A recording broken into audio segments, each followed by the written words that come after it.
What's up, guys? It's UMB Universe, and if you're interested in a little My Little Pony Adventure Girls cross between my particular story along with some other cameos of other characters from other things like games and series and such, please head off to my DeviantArt page because I just got through with 11 pages of this particular special, and I'll be doing more later on. So if you're interested, go there. If you're not, feel free to just hang around for the reaction and not, or something like that. But yeah, this is just a little message, so enjoy the video. What's up, guys? Do you want to be the universe? And this is what I feared / expected when it came to what we got from last episode when it came to Amethyst.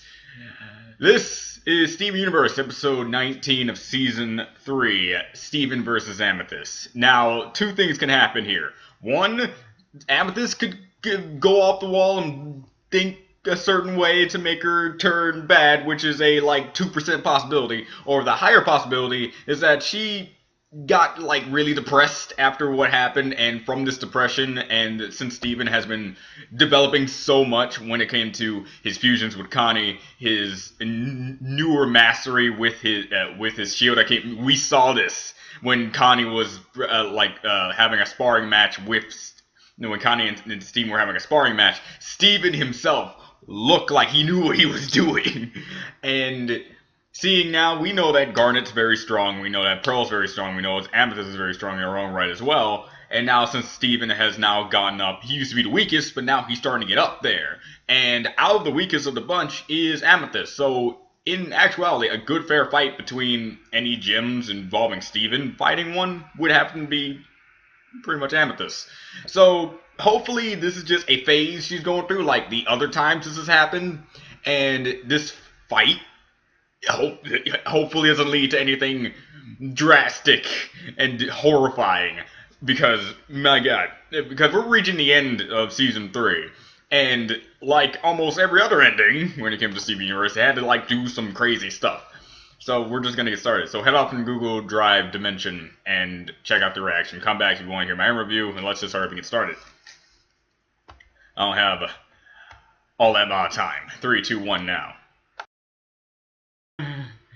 Okay. See, I wasn't entirely too worried. I just knew she was going to go through this. I'm happy that they actually made it so the progression of her being in that state was actually less liable than all the other times that she was like that. Like, the entire moment where they're like, you would beat me, no, you would beat me, I knew everything was going to turn out great in the end, and they wouldn't escalate it to something that would end up either poofing her or severely injuring Steven, if you would count what she did to him not severely injuring. But still, I'm happy to see this episode for two major reasons. That's one, Amethyst seems to finally know what it means when it comes to hating herself in these scenarios where people finally get to her and stuff like that, and she's gotten to it.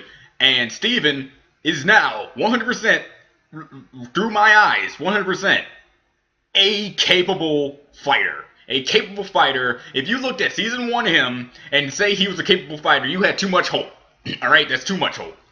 As in right now, this is the right amount of skill, tactic, and durability. Dude got pulled out of the sky and just made a crater, like Dragon Ball Z style crater there. And he just got back up. Yeah, sure, he was still weak in the knees and stuff like that, but he was still able to just get up and not be severely hurt from it. So he does have some type of gem durability, because a fall from that height would probably still, hurt people like us, with actual skin and stuff.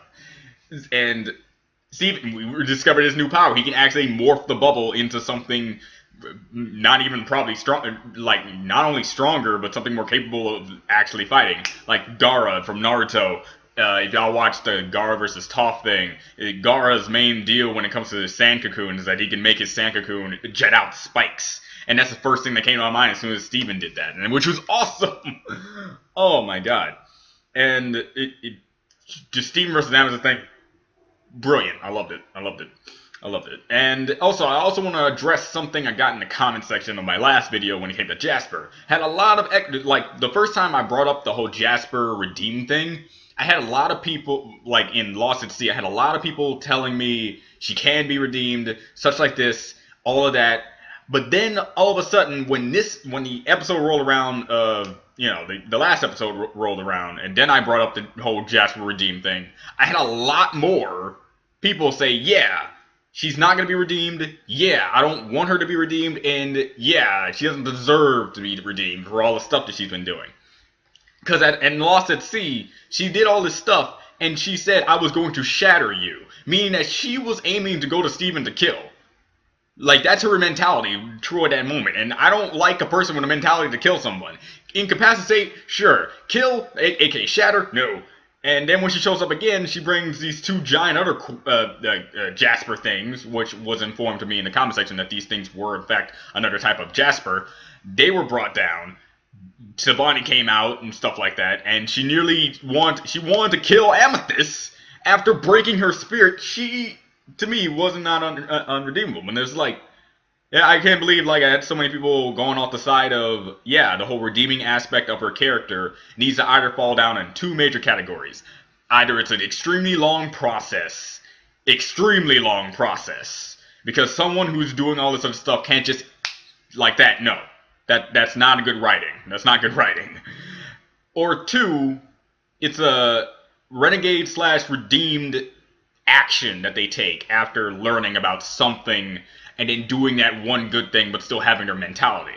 Like, the scenario, I think I got this from the conversation. I might change it up a bit because I don't really remember it fully. But, like, let's say they go to Homeworld, they're fighting off the diamonds, stuff like this. Jasper's there too. The diamonds are trying to go after them. They're trying to escape. Jasper does something to distract the diamonds because she realizes something that the diamonds didn't tell her or something along the lines like that. And she does that act, but not in the matter of being good nor evil, but because she wanted to.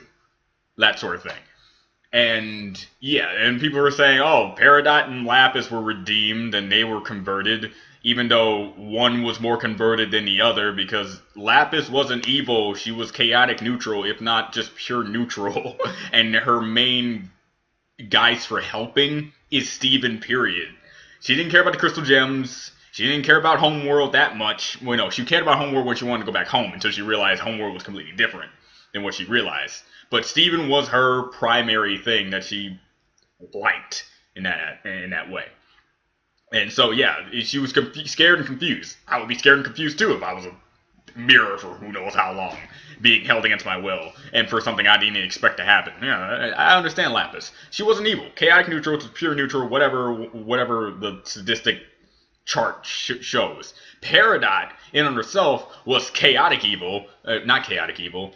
Lawful evil? I think it's lawful evil. When it's like they're evil because of stuff they learn from. I don't know the chart very well. I'm only going off what I think what the names mean. So she's not evil, because if she was evil, she'd be like Jasper. Lawful evil to me seems like, she does what she does because she was taught to do it in that way, and her actions from that makes her evil. And then she was converted to good side with the crystal gems, thanks to Steven and the other gems and stuff like that. After a long period of time, because they both had a common goal, stop the cluster from being the cluster. And that's just it. So I like that aspect. When it came to Jasper, wow, I actually can't believe so many people either changed their mind and are speaking out upon the whole redeeming aspect of that character. We'll see in the future. Season 3 almost over. Can't wait until Season 4. Because with all the stuff, unanswered questions, pretty sure there's going to be plenty of seasons to come. And yeah, this episode was great on the aspect of the character development between Steven and Amethyst. Amethyst finally getting a little bit more character development than she needed in a particular aspect of her code. And Steven fully showing his abilities. And I like that. The main moment I liked is Steven showing off his abilities by having a legit / not legit fight with Amethyst. The legitness came from the pain that they were going through and the stuff they were doing to each other, and the not legit fight was them still caring about their well-being. Amethyst saved Steven from flying off into the distance too far. Steven saved Amethyst from being crushed by a giant pillar. They both still cared about each other. They just needed to prove to each other in that way, in the fighting man's way. Speak with no words, but they spoke with a lot of words. So, yeah, again, great episode all around. I can't wait until the next episode, which is Bismuth. So, theories about Bismuth has already been going out. Like, Bismuth is probably something I just think Bismuth is like, since she's one of the original crystal gems, the stuff that she's going to be seeing and the stuff she's going to be going through and the stuff that she pretty much did is just going to be completely like out of this world for her. And it's just gonna, it's like that thing that people say, if you brought Jesus from the past and brought him here, how would he react to the cars, the electronics, the other things that didn't exist in his time? Jesus, take the wheel. The guy who never rode a car needs to take the wheel. That's the best joke I've ever heard in my entire life, and I love that. So, yeah, I want to see what happens, and that's going to be interesting. Over 5,000 years. Yeah, it's 5,000 years, right? 5,000 years. Yeah, she's going to be looking at some stuff. See, this is Do You Want to Be a Universe? See you guys next time.